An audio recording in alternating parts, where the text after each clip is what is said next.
अस्सलाम वालेकुम जी, welcome back to my YouTube channel. Hope आप सब ठीक ठाक हैं और मज़े में हैं। और आज का व्लॉग मैं स्टार्ट कर रही हूँ सुबह से, और सुबह नहीं ऑलमोस्ट 11 बजे से। और यहाँ पर मैं बना रही हूँ ब्रेकफास्ट। और मेरा बड़ा दिल कर रहा था बल वाला पराठा बनाने का, तो मैं वही बना रही हूँ। और कोशिश जारी है क्योंकि आटा फ्रिज में पड़ा हुआ था तो उसकी वजह से बहुत सख्त हो गया था, तो अब उसके ऊपर मेहनत काफ़ी हो रही है उसको बनाने में। मेरे घर में मैं मशहूर हूँ कि मैं पराठा बहुत बड़ा बनाती हूँ, रोटी भी बहुत बड़ी बनाती हूँ। सो आप लोगों को कितने साइज़ की रोटी खाने की आदत है और कितने साइज़ की रोटी आपको पसंद है मुझे बताएं। मेरी मम्मा को छोटी साइज़ की रोटी बहुत अच्छी लगती है, जबकि मुझे होता है कि पूरे तवे की जितनी हो। पता नहीं, मुझे ऐसा लगता है जैसे ये भट जैसी रोटी है। सो मैं वही बना रही हूँ। और आज मैं इसके ऊपर ऑयल लगा रही हूँ क्योंकि घी मुझे निकाल के उसको जार में फिल करना पड़ेगा। और मेरा वो ना, मुझे अभी आइडिया हुआ पराठा बनाते हुए कि वो घी मुझे निकाल के डालना पड़ेगा। और अब रोटी तो तवे पर है, तो मैं अब ऑयल से ही काम चलाऊँगी। आज ना मैं रूटीन से ज़्यादा ही पहले उठ गई हूँ। वैसे 11 बजे भी कोई टाइम तो नहीं उठने का, लेकिन जितनी हमारी रूटीन ख़राब है उसकी निस्बत जल्दी उठ गई हूँ। और उसकी वजह यह है कि आज उठते साथ ही हमारे साथ प्रैंक हो गया।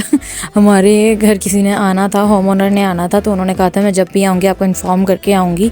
लेकिन वो किसी केस के सिलसिले में आई हुई थी लाहौर, और उन्होंने लाहौर ही होती हैं वैसे, वो हमारी कॉलोनी में कुछ काम से आई हुई थी। और उन्होंने आते ही सीधा हमारी तरफ चक्कर लगाया और पूरा घर चत सोया पड़ा था। और उन्हें 3-4 जब बेल्स दी ना, तब जाके मेरी आँख खुली और मैं छोटी को बताया कि जाओ जाके ना चेक करके आओ कौन आया। तो जब हमने गेट ओपन किया तो वो थी, और उसके बाद उनको हिलाकर बिठाया। और तब अभी मैं उठकर सफाइयाँ शुरू करने लगी थी। और जब वो आकर मुझे मिली ना, तो जो मैंने सोचा था ना कि बड़े अच्छे से बड़े प्रेजेंटेबल होकर मिलना है, वो सारा धूल हो गया। क्योंकि तब मैं सफाइयाँ कर रही थी और मुझे आदत है सफाई करते हुए कि मैं अपने सर पे तो पट्टा इस तरह बांधती हूँ जिस तरह गाँव में लोग बांधते हैं ना, दूध होते हुए, या फिर औरतें जब फसलों में जाती हैं तब बांधती हैं ना। क्योंकि मेरा फ्रंट कट है तो मुझे वो बाल जब मेरे मुंह पे लगते हैं ना, तो मुझे बड़ी उलझन होती है। सो मैंने उस तरह से दुपट्टा बांधा होता है। मैं सफाई करते हुए भी वैसे करती हूँ और कुकिंग करते हुए भी अक्सर ही उस तरह किया होता है मैंने। तो वो जब आई तो मैं सफाई भी कर रही थी और मैंने वो पंजाबा टांगा हुआ है और दुपट्टा सर पे बांधा हुआ है। और मेरा बड़ा कॉन्फिडेंस उसकी वजह से ख़राब हो। फिर मैं कहा चलो कोई बात नहीं, खैर है, घरों में काम करते इस तरह होता ही है। तो वो आई तो 10 मिनट के लिए थी, लेकिन ना सारी इंप्रेशन की अच्छी खासी हो गई थी। इतना शुक्र है कि घर गंदा नहीं था, घर साफ़ सुथरा था। हमारे घर में तकरीबन डेली ना 2 बार ही सफाई हो जाती है क्योंकि वेंटिलेशन बहुत है और उसकी वजह से गर्द भी बहुत ज़्यादा आती है।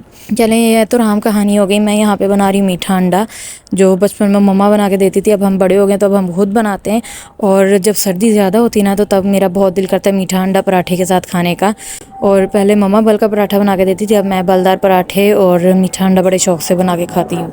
यहाँ पर साथ में मैंने अचार ले लिया है। ये अचार मम्मा ने डाला था, कुछ गाजरें पड़ी हुई थी, मिर्चें, लीमू, ये सारी चीज़ें मिक्स करके ना उन्होंने घर के मसालों से अचार बनाया था। मम्मा बहुत ज़बरदस्त अचार बनाती हैं भाई। एक इनका और एक नेशनल वालों का, दोनों का अचार मैं बड़े शौक़ से खाती हूँ और किसी का अचार मुझे अच्छा नहीं लगता है। तो जब मैं पराठा बनाऊँ ना, तो जितनी दफ़ा भी बनाऊँ ना अचार मुझे नज़र आ जाए उतनी दफ़ा ही दिल कर पड़ता है। तो और ब्रेकफास्ट के बाद मैं ले रही हूँ चाय। अब इसके बाद मुझे कुछ डस्टिंग करनी है, कुछ ज़रूरी काम और निपटाने हैं। उसके बाद हम चले जाएंगे छत पर, क्योंकि नीचे घर बिल्कुल बंद है ना, तो नीचे जब घुटन होने लगती है ना, या फिर बिल्कुल अंधेरा अंधेरा लगने लगता है ना, छत पर आ जाते हैं तो खुले आसमान के नीचे बहुत फ्रेश फील होता है। और आज तो ऐसे भी धूप भी बड़ी खुल के लगी और हवा भी बड़ी तेज़ थी साथ में, तो मज़ा भी आ रहा था। थोड़ा ना पता भी चल रहा था कि मौसम चेंज हो रहा है, जैसे ना स्प्रिंग आ रहा है और जिस तरह ना रमज़ान आ रहा है, बड़ी इस तरह की वाइब आ रही थी। तो हम लोग छत पर बैठ गए थे आकर, और जिधर मैं चली जाऊँ छत पर, वहाँ पर फ़िज़ी मेरे साथ साथ ही होता है, तो फ़िज़ी भी मेरे साथ आ गया था।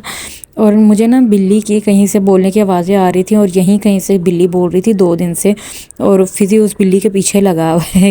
ये अपनी शादी कराना चाह रहा है, तो जब भी उसकी आवाज़ आती है ना, ये ऊपर आकर बोलना शुरू कर देता है, उसको आवाज़ें देने लग जाता है। और मैं इसके पास बैठी वीडियो एडिट कर रही थी, तो जिधर मैं बैठती हूँ ना, ये भाग के आकर मेरे पास वहीं पर ही बैठ जाता है। और सुस्त इतना है कि जब भी आके बैठता है ना पास, कोई खेलता ही नहीं, लाडिया ही नहीं करता, बस आके बैठेगा, थोड़ी देर देखेगा और फिर सो जाएगा। आज मुझे खाना बनाने की भी टेंशन नहीं थी क्योंकि गोभी का सालन पड़ा हुआ था और साथ में हमने टिक्कियाँ बनानी थी, तो मिक्सचर मैं रेडी करके गई थी ऊपर। और फिर मैं आराम से नीचे आई तो आके मैंने रोटियां बनाई और भाभी टिक्कियाँ फ्राई करने में मेरी हेल्प करने लग गई। तो अब तक तो ना सबने खा लिया था और मैं एंड पर मैं ही रह गई थी बस खाने वाली, तो हमने दोबारा से फ्राई की। और उसके बाद ना बर्तनों को देख के भाई मुझे कभी भी कोई जज ना करे, क्योंकि मुझे मेरे हाथ में जो भी लगता है ना, मैं पकड़ के उसी में खाना खा लेती हूँ। मुझे अपने लिए बर्तनों का इतना ध्यान नहीं होता है। वैसे मैं कोशिश करूँगी कि मैं वीडियो शूट करते हैं ना बर्तनों का ध्यान किया करूँ, क्योंकि इतना अच्छा भी नहीं लग रहा था। तो कुछ माश की दाल भी पड़ी हुई थी, मैंने दाल ले ली, मैं गोभी नहीं खाऊंगी। साथ में मैंने मायो और केचप ले ली और टिक्कियाँ ले ली साथ में। ये आलू और दाल की टिक्कियाँ हम बनाते होते हैं, बहुत ज़बरदस्त बनती हैं। इसका शामी कबाब वाला टेस्ट आता है। तो आपने चाहे इसमें कीमा डाला हो या चिकन डाला हो ना डाला हो, इसका टेस्ट बहुत ज़बरदस्त है और बहुत स्पाइसी बनती हैं ये। इन रंग बिरंगे बर्तनों की एक वजह ये भी है कि अब सब खाना खा चुके थे ना, तो मैं लास्ट पे रह गई थी, तो बर्तन धुलने वाले भी पड़े हुए थे। तो मुझे तो ना पता नहीं कुछ हो रहा था बर्तनों को धोते हुए, तो मैंने कहा जो पड़ा हुआ है ना बस मैं उसी में ही ले जाती हूँ, जाके खाना खाती हूँ। तो रात के ना 2 बजे तक मैं जागती रही, वीडियो एडिट करती रही, कुछ काम था मुझे ऑनलाइन वो निपटाना था, तो मुझे बहुत भूख लगी। तो मैंने अपने लिए ब्लैक चने बॉईल करके रखे हुए थे, फ्रीज़ किए थे, तो इनको मैंने थोड़ा सा मेल्ट किया और इसी का ही मैं सैलड बना के ना वो ले आई थी। ये बहुत टेस्टी है, जब मैं इसके अंदर विनेगर थोड़ा ऐड कर देती हूँ ना तो बहुत ज़्यादा टेस्टी बन जाती हैं।